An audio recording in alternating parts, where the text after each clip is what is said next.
This is the studio of News 24, the BBC's round-the-clock news service.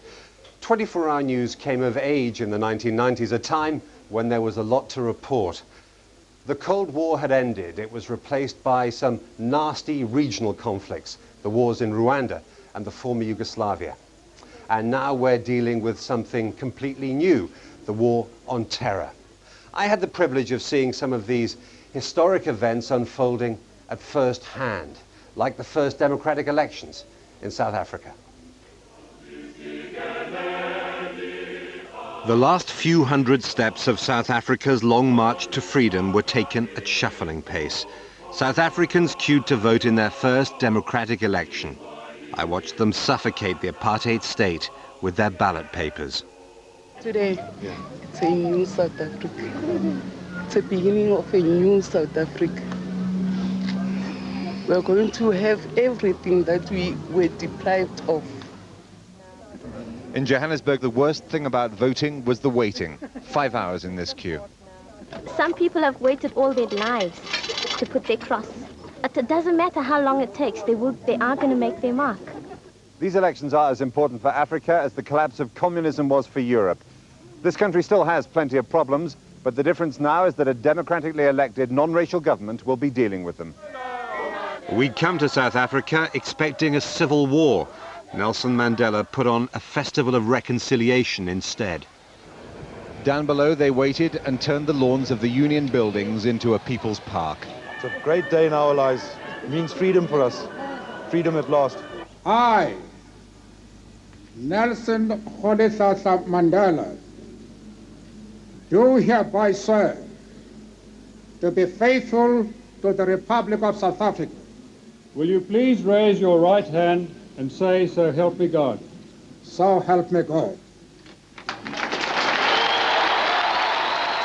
They released doves of peace. It was time to celebrate and to hope. After so much and so many years, the people of South Africa have spoken. It was a generous and a happy day. They started dancing as soon as their new state president did. Hours after he left the stage, they look as if they'll keep going all night. At home, the sudden death of the Labour leader John Smith brought in a new political generation. Gordon Brown, many people's favourite, gave way to Tony Blair, a decision that still rumbles around British politics. A huge landslide put Tony Blair into Downing Street. 18 years of Conservative rule ended. His supporters were desperate for change. The new Prime Minister seemed absolutely certain that he could satisfy them.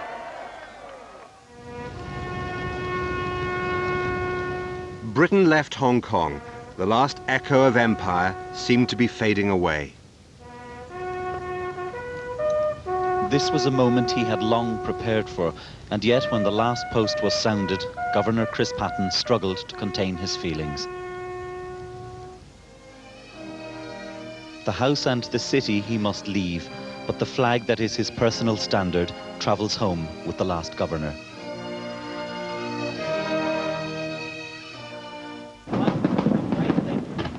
The last rites of imperialism finished with, the departing power staged a carnival of light. The generation who will grow to adulthood as Chinese citizens looked on in wonder. Tonight, as Britannia sails away behind me, it is hard to imagine an age when men from Britain got into wooden boats to sail halfway around the world. Back then, Hong Kong was a desolate or forlorn place, the most improbable of all Britain's imperial adventures. And yet it was to become the Empire's brightest prize. Fergal Keane, BBC News, Hong Kong, the People's Republic of China. Diana, Princess of Wales, died in a car crash in Paris. Britain was seized by grief, by sympathy for her sons, and by anger. Much of the old deference towards the royal family died with Diana. It has been a long goodbye. Precisely on time, 6 horses of the King's Troop and men of the Welsh Guards brought back from duty in Northern Ireland began the solemn choreography of national and personal mourning. On the coffin lay wreaths of lilies and the saddest word on any funeral dedication, Mummy. For the first time in history, the Union flag flew at half-mast on Buckingham Palace.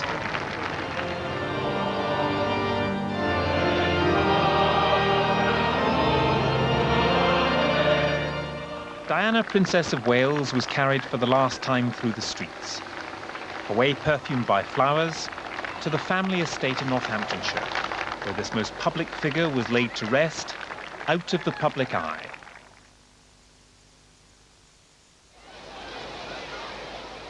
Srebrenica, a small Muslim enclave in eastern Bosnia, fell to Serb soldiers. In Sarajevo, I watched their own television pictures of their victory. General Ratko Mladic, Commander-in-Chief of the Bosnian Serb army, addressed the crowd. "Don't be afraid," he said. "Buses will take you to Muslim territory. Women and children first. Nobody will hurt you." The crowd of women and old men chorused thank you as he went about his business. Around 30,000 people, almost all of them Muslims, were trapped in the enclave.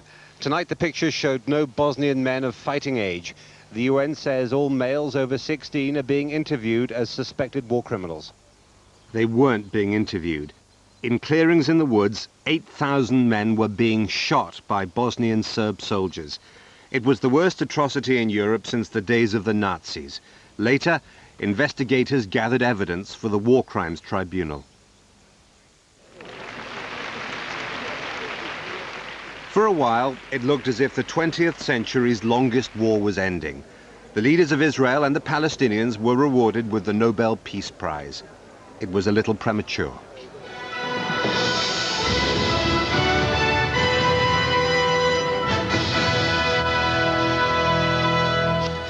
The Israeli Prime Minister Yitzhak Rabin, the architect of the Middle East peace process, has been assassinated. He was shot at least twice as he left a huge rally for peace in Tel Aviv tonight and died shortly afterwards in hospital. A 27-year-old Jewish man has been arrested and an extremist Jewish organization has claimed responsibility for the killing. Yitzhak Rabin had spent the evening at a peace rally in Tel Aviv. The rally ended with Mr. Rabin joining in a song for peace. Police estimated around 100,000 people were there. One placard said, "Yitzhak Rabin, you are the hero of our generation." Morning candles are being lit, prayers are being said. The assassination is one of the greatest traumas modern Israel has faced. He was the leader Israelis trusted most with their security. Without him, concessions to the Palestinians would have been unworkable. This is a defining moment for Israel and for the peace process. Jeremy Bowen, BBC News, Jerusalem. No political murder in the 20th century was more effective. Rabin's killer, Yigal Amir, wanted to wreck the peace process. Perhaps it would have collapsed anyway, but without Rabin, it didn't stand a chance. After 5 years of disappointment, the veteran Israeli right-winger, Ariel Sharon, started a chain of events that finally killed it off. His visit to the holiest and most disputed place in Jerusalem ended in a riot. Years of Palestinian frustration and rage exploded into an armed uprising. For both sides, making war was easier than making peace. Some of the worst moments were on television. In Ramallah on the West Bank, 2 captured Israeli soldiers were beaten to death by a Palestinian mob.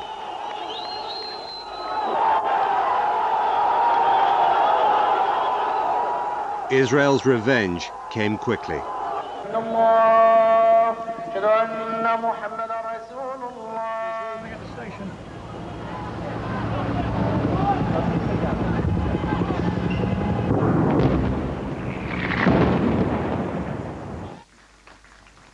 For 5 days, Bill Clinton's been taking heavy punches. Today, he tried to prove he could still fight back. With Hillary in defiant mood beside him, he cut short a policy statement to angrily deny the swirling allegations of sex with Monica Lewinsky and a cover-up. But I want to say one thing to the American people. I want you to listen to me. I'm going to say this again. I did not have sexual relations with that woman, Miss Lewinsky. 7 scandalous months later, he explained what he really meant. In a deposition in January, I was asked questions about my relationship with Monica Lewinsky. While my answers were legally accurate, I did not volunteer information. Indeed, I did have a relationship with Miss Lewinsky that was not appropriate. In fact, it was wrong. Despite his sexual misadventures, the so-called bimbo eruptions, President Clinton was still the most popular Democrat in America when he stood down after 2 terms. But he was damaged goods and was sidelined in what became the USA's most disputed election. The American people have now spoken, but it's going to take a little while to determine exactly what they said. It came down to Florida. It went to the Supreme Court before Al Gore, who had more votes nationwide, conceded to the Republican candidate, George Bush. I was not elected to serve one party, but to serve one nation. The President of the United States is the President of every single American, of every race and every background. Every day, 8,500 people across the world are killed by AIDS and another 14,000 are infected. 28 million have died since the pandemic began. There is nothing more the medics can do now except wait.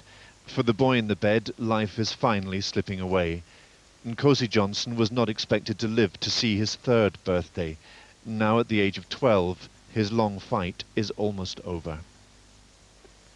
Nkosi broke this country's heart last July when he made a speech to thousands of delegates at the World AIDS Conference in Durban. His simple plea that people with HIV and AIDS should not be demonized was breathtaking for the dignity and courage with which he delivered it. We are normal. We are human beings. We can walk. We can talk. We have... South Africa was in denial about AIDS. One emaciated, brave child shouted, "Wake up."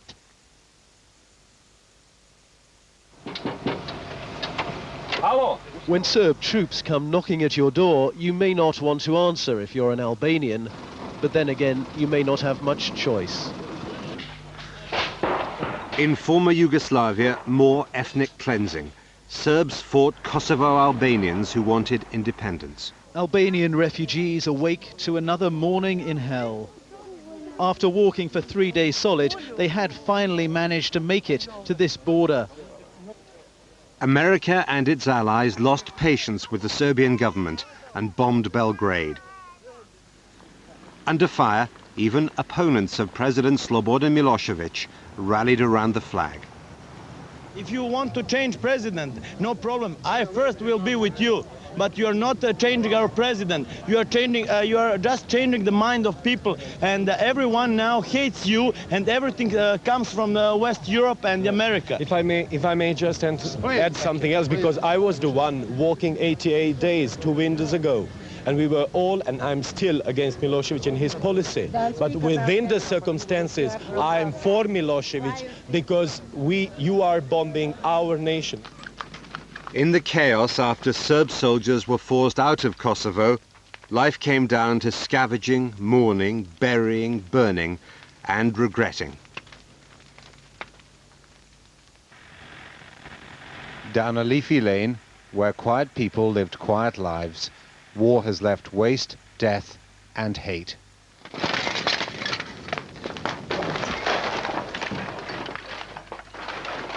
Serbs and Albanians were side by side in these hamlets. The Albanians say their Serb neighbors turned into their persecutors, their murderers. Now they've gone, they're looting and burning their houses. There are scores to settle here, unfinished business to complete with people whose names they know, before they can even start thinking about the future. No Albanian in this area is talking about reconciliation. What they want is revenge. The defeat in Kosovo finished President Milosevic. The parliament in Belgrade was stormed when he wouldn't step down.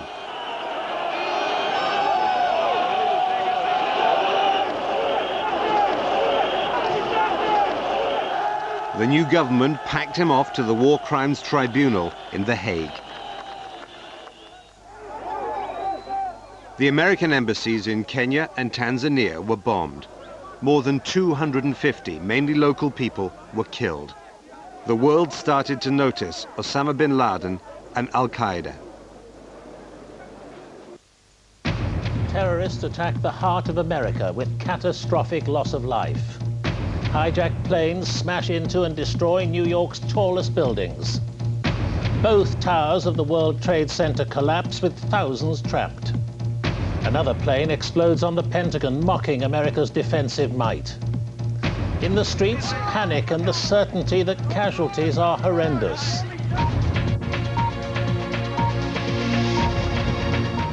It should have been a perfect day.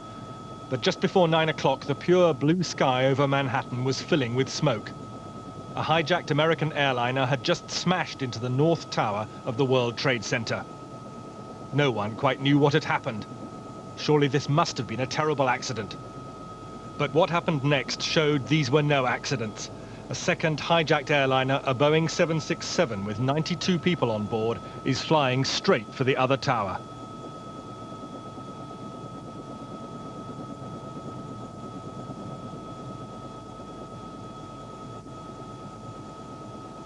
By now, many hundreds of people must already have been dead, and the unfolding disaster could be seen all around New York. Another one. Taking a look. Oh my God! Oh, dear! Oh my God! My own eye. I just went. It must be oh my God! The first tower went down. People trapped in the other one saw it all happen.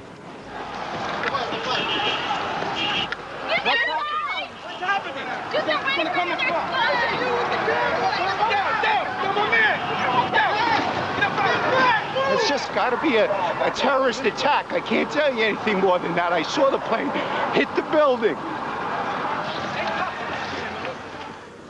It was the biggest ever global television moment.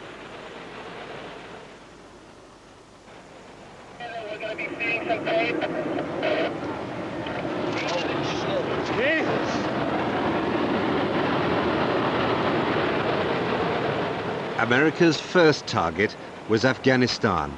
Its rulers, the Taliban, had sheltered Al-Qaeda and Osama bin Laden. The B-52s were still flying high over Kabul yesterday afternoon.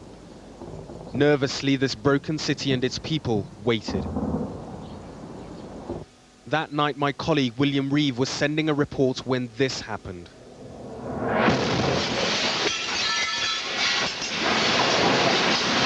Jesus Christ. Down in the basement. An American missile had completely destroyed a building barely 50 meters from the BBC bureau. With no choice, we all left immediately, fearful that more strikes would follow. Kabul was empty and frightening. We were stopped at this checkpoint by Taliban forces. Like all retreating armies, they were edgy and tense. By dawn this morning, it was clear the city's fate had been sealed.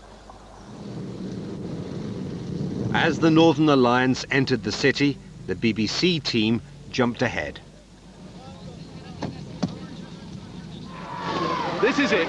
We're walking into Kabul city. We don't seem to have any problems around us. There's only people that are friendly and are saying, chanting, I'm afraid, kill the Taliban. But as we understand it, as we walk in here, there aren't going to be that many Taliban anyway. It was 7:53 a.m. local time. Kabul was a free city after 5 years of perhaps the most extreme religious system anywhere on earth. Back home, a rare chance to see a total eclipse of the sun. At 11 minutes past 11 on the 11th day of the month, over Falmouth, the airborne cameras show the moment the last rays of light disappear as the moon covers the face of the sun. The eclipse is total. It's 13 minutes past 11 now. The moment of totality has just reached us here in Plymouth. Now, of course, we can't see it, but you can certainly feel it and sense it. The light went very quickly and the temperature has dropped. It had been a day when the heavens had promised much, but delivered rather less, thanks to the weather. A day when people in Britain had a once-in-a-lifetime encounter with the star which gives this planet life, and its people a shared sense of our place in the universe. More than 6 million animals were slaughtered to stop foot and mouth. Only 2,000 cases were confirmed. It all cost Britain up to £4 billion, and the countryside was paralysed. Foot and mouth forced Tony Blair to postpone the general election. He got his second term anyway. Still in his 40s, here is the history man. The first Labour Prime Minister ever to win a second full term. The size of his majority, historic. The low vote that made it, historic. The scale of the job waiting in his in-tray, enormous. On days like these, you scrabble for fresh words. Concorde, the sleek, speedy beauty of the skies, retired. It never made money, but it hurtled 10 miles in the time it took to pour a glass of champagne. When Concorde landed after its last commercial flight from New York, our shrinking world got a little bigger. In Northern Ireland, the IRA declared a ceasefire. At last there was some hope. My first daddy died in the Troubles. It was the saddest day of my life. I still think of him. Now it is nice and peaceful. I like having peace and quiet for a change. Catherine Hamill and Bill Clinton made crucial interventions. You must say to those who still would use violence for political objectives, you are the past.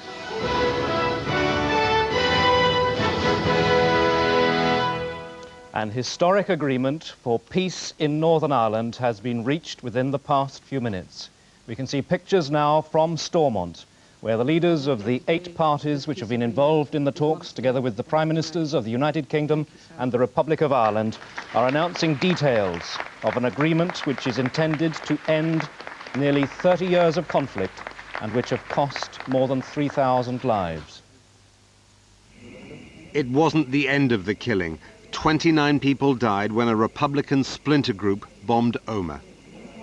The people of Omagh, just like everyone in Northern Ireland, had just begun to believe that a hopeful present really could become a peaceful future. Instead, the bombers ripped the heart out of this town, broke hearts across the country, and offered only hate, misery and death as their alternative to the peace process. There should have been a carnival here. Instead, there was carnage. Saturday afternoon shoppers here because it was safe, crowded together away from a bomb scare. Instead, the bomb was in their midst. It killed 14 women and 3 young girls. It killed 5 men and 4 young boys. It killed 3 generations of one family, a 65-year-old grandmother, her pregnant 30-year-old daughter, and her 18-month-old daughter. A litany of the dead, of the slaughtered innocents. Peacemaking was patchy and difficult, but it changed Northern Ireland profoundly. The Royal Ulster Constabulary, which was dominated by Protestants, was replaced. The first 44 new members of the new police service on parade. They were recruited specifically to be 50% Protestant and 50% Catholic. And they start their careers on the day that the new uniform and crest replaced the old RUC symbols. But on a day of change, they kept one tradition. Dennis Murray, BBC News, Belfast. The Queen Mother died at the age of 101. Her grandson stood vigil in Westminster Hall the night before her funeral.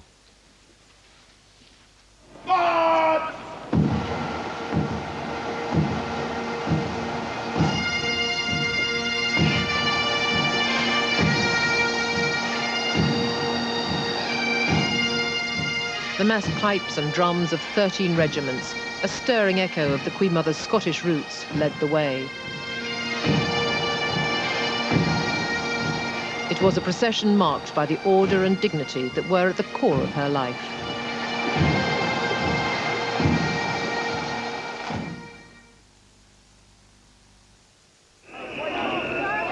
Britain split over the prospect of making war on Iraq.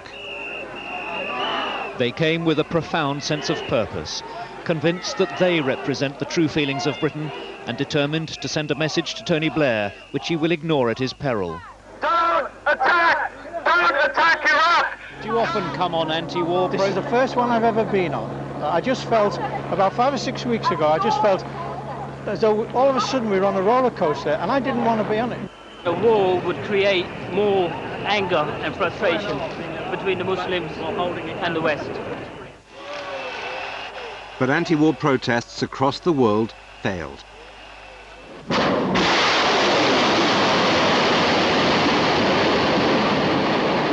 The first taste of war for most crew members, thrilled to target Saddam.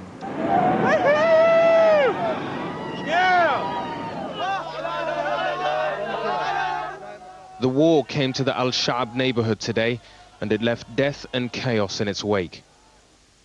People who are left here are getting out. Now, the explosion in this district of Baghdad took place in the early hours of the morning. What's impossible to say now is what could possibly have been a military target in such a populated area.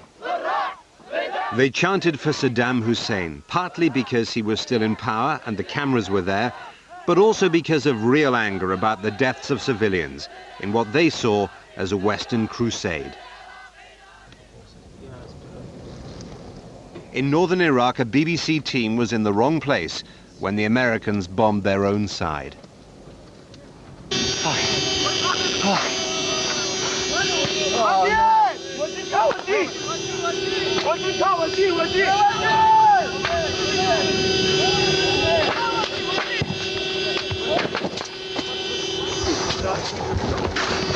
The missile landed only 10 yards from us. I even saw it as it hit. Some of my clothes had been ripped off by the blast. The Americans captured Baghdad after a lightning campaign. Their leaders hadn't thought much about what to do next. US soldiers helped a small crowd of Iraqis pull down Saddam's statue by the hotel where foreign reporters stayed. Their pictures flashed around the world. 55 years of hatred and rage as they jump up on the statue, trouncing it, they're taking their shoes off, they're smashing it to pieces. It took 8 months to find Saddam Hussein. A year after Baghdad fell, armed rebels were killing American soldiers. Saddam's weapons of mass destruction, which the war was fought to eliminate, still hadn't been found. 190 people died in bomb attacks in Madrid. Islamist terrorists were blamed. The Spanish government, a staunch supporter of Washington, was thrown out by voters 2 days later.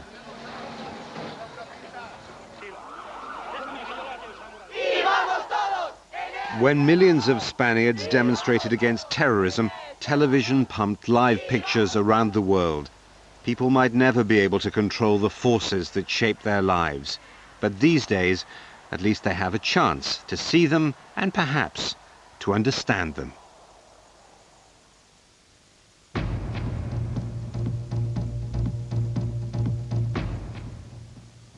A well-known figure letting us snoop around their home next on BBC Two. I hope they've tidied up for Through the Keyhole. In a few moments,